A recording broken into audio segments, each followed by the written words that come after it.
Ang kinabuhi sama sa chess. Ang mga pangan mahimo ra nga mulihok sa unahan ug usa sa usa ka higayon.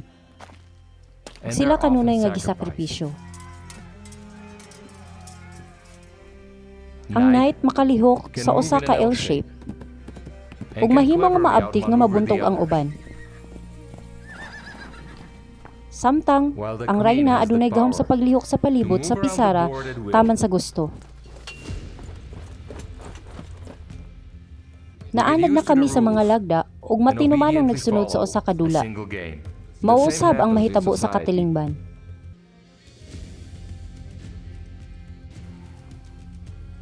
Gitanyagan kami daghang mga politiko aron mapilian. Nagtuo kami nga kami ang nagpili. Apan kami nagboto lamang sa mga gitanyag. Gihatagan namo sila sa hingpit nga gahom sa among kinabuhi. Kami nahimong mga pangan. Sa dihang ang mga politiko makabato gahom, sila maghikay sa mga gubat ug mga krisis nga magsakripisyo kanato. Apan ato silang suportahan pinaagi sa kusog nga pagsubli ug gisag-gisag ulo nga mga slogan. O makiglalis kita og suportahan ang uban nga bag-ong mga politiko nga naghatag gahom kanila niining panahon na ug ang tanan gisubli. Kami na dani nga walay mahimo nga mga modelo alang sa kaugalingon nga organisasyon sa katilingban nga walay awtoridad. Apan dili ba adunay ingon nga mga modelo sa tinuod? O kini ba nga ang mga nag-angkon nga walay nahibalan bahin niini o dili lang gusto nga mahibalan nga adunay bahin niini nga modelo? Bisan pa, unsa man kung usbonato ang mga kondisyon, muhunong sa pagdula o magsugod sa pagbuhi.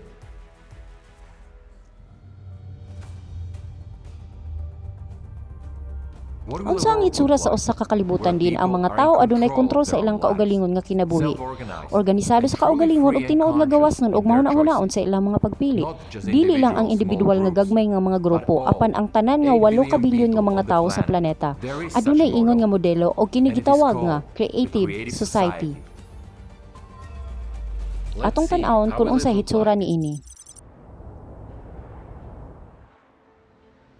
Sulod sa pila ka tuig, ang mga boluntaryo nagpakaylap sa kasayuran bahin sa usa ka hingpit nga bag-ong format sa katilingban sa tibuok kalibutan.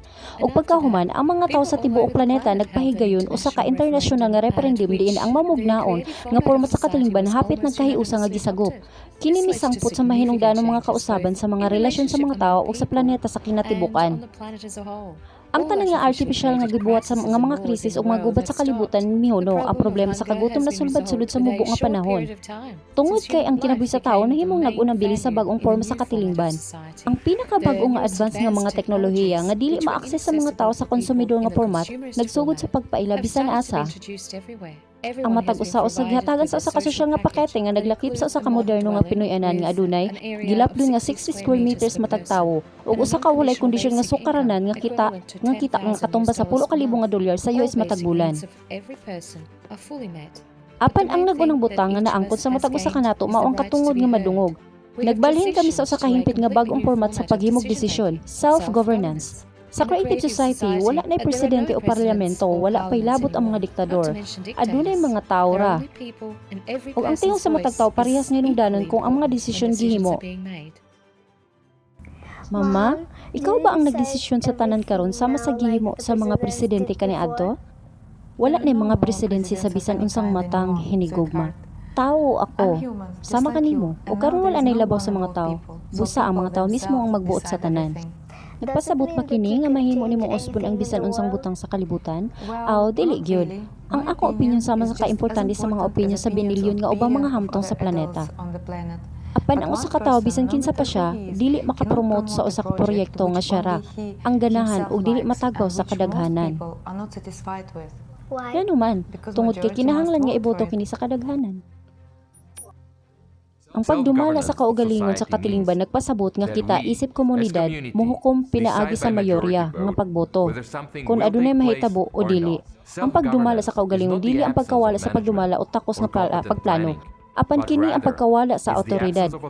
Bisan kung ang gibuhaton nini parehas nga gipaambit sa tanan nga mga tawo, ang pagboto alang sa usa ka proyekto nahimong katungod sa matag hamtong sa planeta.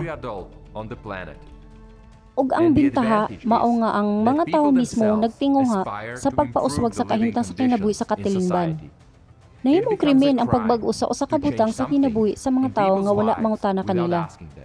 Aron magamit ang awtoridad sa mga tao, gigamit namon ang ingon nga himan sama sa plataporma sa eleksyon. Kini usa ka website nga nagtugot sa mga tao gikan sa tibuok kalibutan sa pagsagop sa mga desisyon nga klaro ug dali.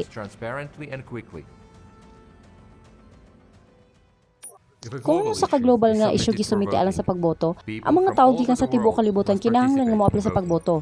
Kung ang usa ka isyu lokal, nan ang mga residente sa usa ka may kalabutan nga teritoryo kansang kinabuhisan na apektuhan sa pagsagop niini nga balaod, kinahanglan nga mobutar pananglitan. Kung adunay isyu sa baryo, kini masulbad sa baryo. Kung ang usa ka isyu kay rehiyonal, kini masulbad sa rehiyon. Busa adunay lokal nga self-government, ingon man global nga magamit sa tibuok kalibutan. Ang matag sugyot sa balaod gisulat sa usa ka pinulungan nga yano ug masabtan sa mga tawo. Kinahanglang mag-andam ang mga eksperto og draft nga balaod ug ipatin-aw kung unsa ang gipaabot nga mga resulta, ang mga kaayuhan ug dili maayo sa pagpatuman niini. Unsa ang mausab alang sa usa ka individual ug sa unsang paagi ang balaod makaapekto sa iyang kinabuhi. Unya ang draft nga balaod gisumiti alang sa kinatibuk ang pagboto. A new global law proposal is up for a vote by humanity. Unsa man ni?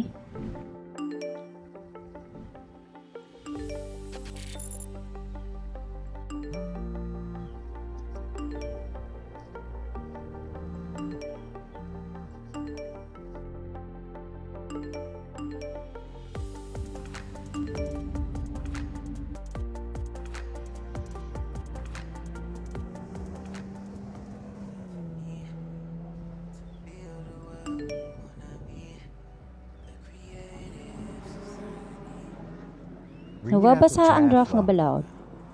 Global Law Proposal sa pagpaila sa fuel-free power generators sa tibuok kalibutan. Ang FFG usa ka himan nga makapahimo kanimo sa pagmugda og elektrisad nga walay paggamit sa mga planta sa kuryente o bisan unsang ubang tinubdan sa enerhiya o generator nga anaa karon. Basaha ko ang mga pro. Gusto ba nimo kini sa mubo o sa detalye? Isulti kini sa mubo nga gikonsiderar ang akong mga gusto. Sa laktod, ang usa ka FFG magsiguro sa kagawasan sa enerhiya sa tanan. Kana nagpasabot nga dili ka na kinahanglan nga mobayad pag-usab sa mga bayronon sa utility ug ang imong paborito nga matcha tea mahimong mas barato. Sama sa ubang mga butang ug serbisyo tungod kay walay bayad sa kuryente. Ang mga FFG makabenepisyo sa bikinaiyahan. Gikonsiderar ang imong mga kalingawan o gusto. Ang imong labing dako nga benepisyo sa pagpatuman sa mga FFG mao nga dili nimo kinahanglan nga punon ang imong auto. Okay, boto ko. Dili ka makaboto sa dili ka pamaminaw sa usa ka detalyado nga bersyon sa sugyot sa balaod nga adunay usa ka pagulagway sa tanan nga mga bintaha ug disbintaha. Ingon man ang opinyon sa eksperto. Sige, basaha dayon. Mga bintaha independente sa enerhiya. Ang matag usa kinahanglan una nga pamilyar sa ilang kaugalingon sa usa ka sugyot sa balaod. Sa hingpit ug dayon maghimo usa ka desisyon nga iboto o supak niini. Ang usa ka tawo direktar nga mobotar nga walay mga tigpatiliwala. Tungod kay kini nga desisyon makaapekto sa iyang kinabuhi. Ang usa ka balaod gikonsiderar nga gisagop kung kini nga gisuportahan sa kadaghanan sa mga tawo 50% plus 1 boto. Makapaikag ka na ang proyekto kay global. Pros. Okay, cons. Kinsa ang initiator? Usa ka grupo sa mga eksperto gikan sa sektor sa supply sa kuryente, maayo ang ilang rating. Mga disbintaha sa pagpatuman sa mga FFG. Ang sektor sa enerhiya mawad-an sa kalabutan niini. Ang tanan nga mga planta sa kuryente, pabrika, minahan, mga linya sa tubo sa lana, o mga gasolinahan isara. Ang mga espesyalista sa nasgutan nga mga industriya sa likway. Sa samang higayon, mahimo nilang usbon ang ilang espesyalidad. Ang mga bagong bakante mahimong magamit. Atong tan-aw kung unsang mga trabaho ang gitanyag. Okay, engineer. FFG Biotechnologies. Tan-awa ka na, nagtanyag sila og retraining aron mahimong inhenyero sa sistema sa aerospace. Oh, dali. Nagtrabaho ko din sulod sa 8 ka tuig. Nagsugod ko og balik sa konsumidor nga format. Ang tanan nga mga proseso mahimong transparent og isip usa ka lungsuranon sa kalibutan. Mahimo nimong makontrol ang bisan unsang proseso sa pagboto. Kung ang imong boto na rehistro sa husto o wala. Dugang pa, importante nga masabtan nga ang plataporma sa electoral sayon gamiton. Intuitive og technical nga protektado batok sa bisan unsang pagpanghilabot og falsipikado. Salamat sa usa ka saligan og luwas nga sistema sa pagkolekta o pagproseso sa datos. Ang tibuok kalibutan nga pagboto sa pagpatuman sa mga FFG maayo na karon.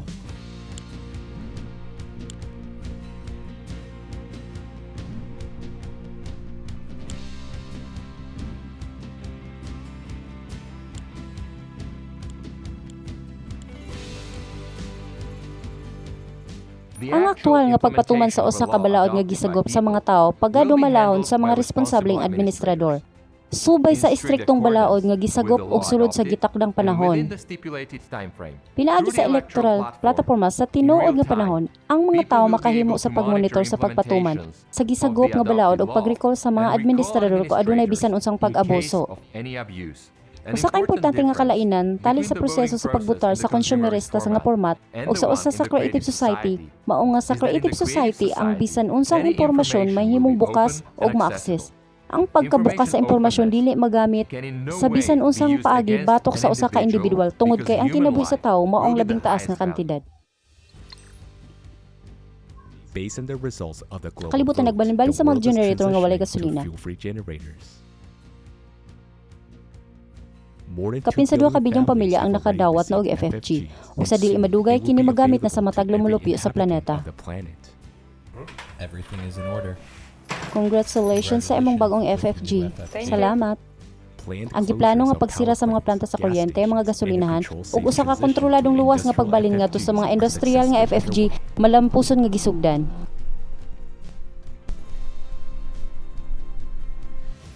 Ang usa ka FFG mahimong ma-install sa bisan unsang paagi sa transportasyon.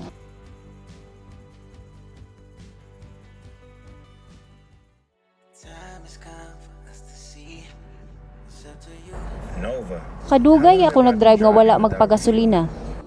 Karon, nakamaneho ka og 405 milya nga walay pag-refuel o pag-recharge.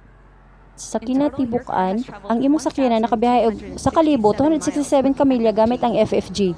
Ang sunod nga inspeksyon sa imong sakyanan human sa 8,000 ka milya ug ang imong FFG maserbisyuhan sa 9 ka tuig og 345 ka adlaw.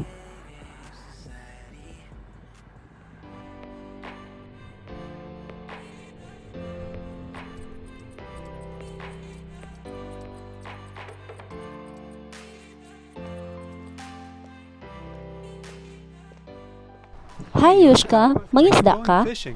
I'm going to work Motrabaho ko tao, nahimo kong fishing instructor. Natuman ang akong damgo, nindot kaayo. Mangisda ko kada adlaw. Ug ang akong asawa, dili magbagulbol ka na ako kay motrabaho ko. Sayop ko. Ang pagbutar batok sa maong balaod kani adto. Mas dako na ko kita karon kaysa kay solinahan. Ingon ni ana. That's how it goes.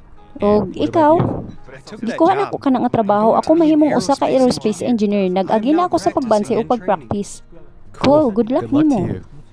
Good luck sa pagpangisda. Ang pamaagi sa pagdumala sa kaugalingon klaro og masabtan.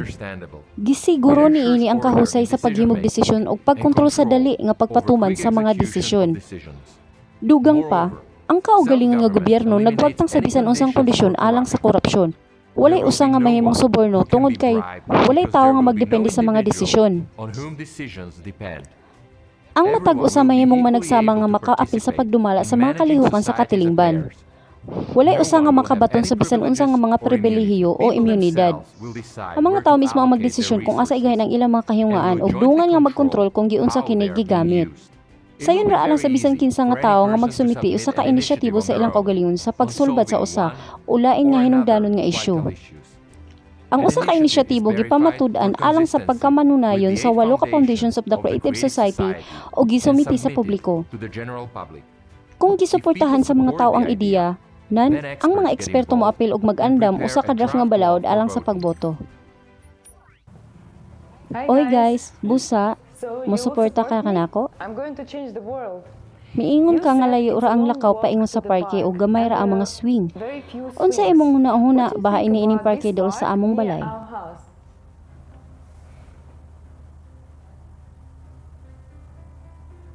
Wow. O kini. Lisod pilion. Wow, kalusa ka nakahimo sa pagbansay pag-usab gikan sa usa ka interior designer ngadto sa usa ka arkitekto. Dili kini ako, nagbutang lang ko og ideya. Ug kagabi gihimo sa mga lokal nga arkitekto kining duha ka proyekto pinaagi sa artificial nga panigtig. Busa, karon akong gisumiter silang duha sa plataporma o gitugutan ang mga tao nga mopili kung hay nang iboto. Ang panguna nga butang mao ang pagbaton og daghang mga ice cream cafe sa parke. Bueno, kinahanglan nato nga iboto kini. Tungod kay kini adunay gamay nga bike lane, apan daghang mga cafe. Samtang kana adunay daghang mga jogging og bike lane ug gamay nga mga cafe.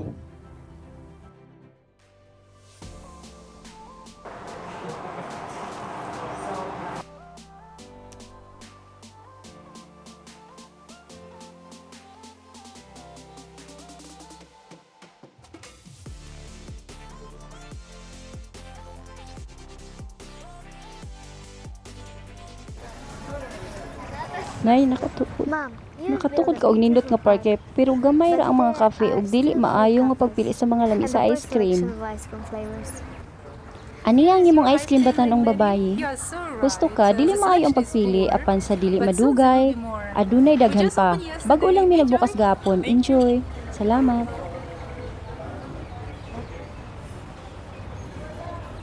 Dalian.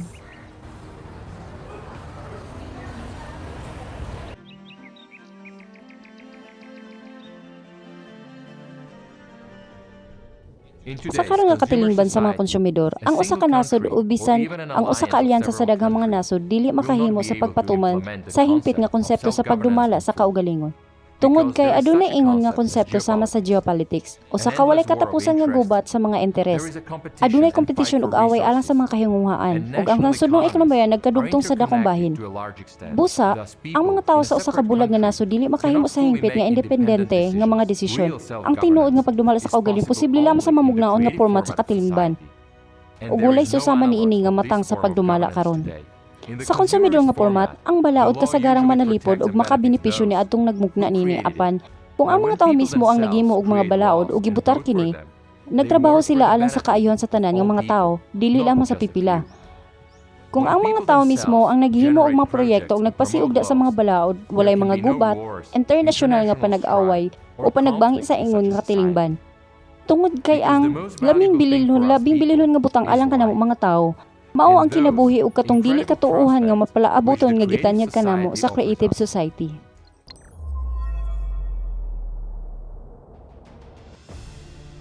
Daghan pa mig trabaho, ang usa ka dalan sa kalipay kanunay nga tuno.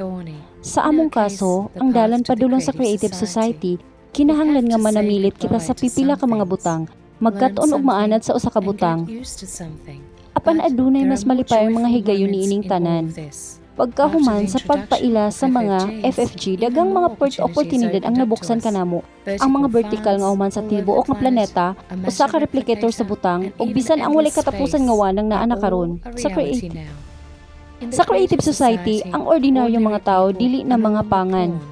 Ang tanan nahimong labing importante tungod kay sila mga tao na. Tungod kay ang gahom anaa sa mga kamot sa mga tao, sa ato pa sa ato mga kamot. Ang tanan mas madasig sa pagdula sa usa ka aktibo nga papel sa mga proseso sa katilingban. Mas nahimong mas nagkahiusa og responsable kami tungod kay karon ang matag usa ka nato nagbag-o sa katilibutan alang sa mas maayo matag adlaw pinaagi sa atong mahunaon nga pagpili. Mamugnaong katilingban. Sinugdanan.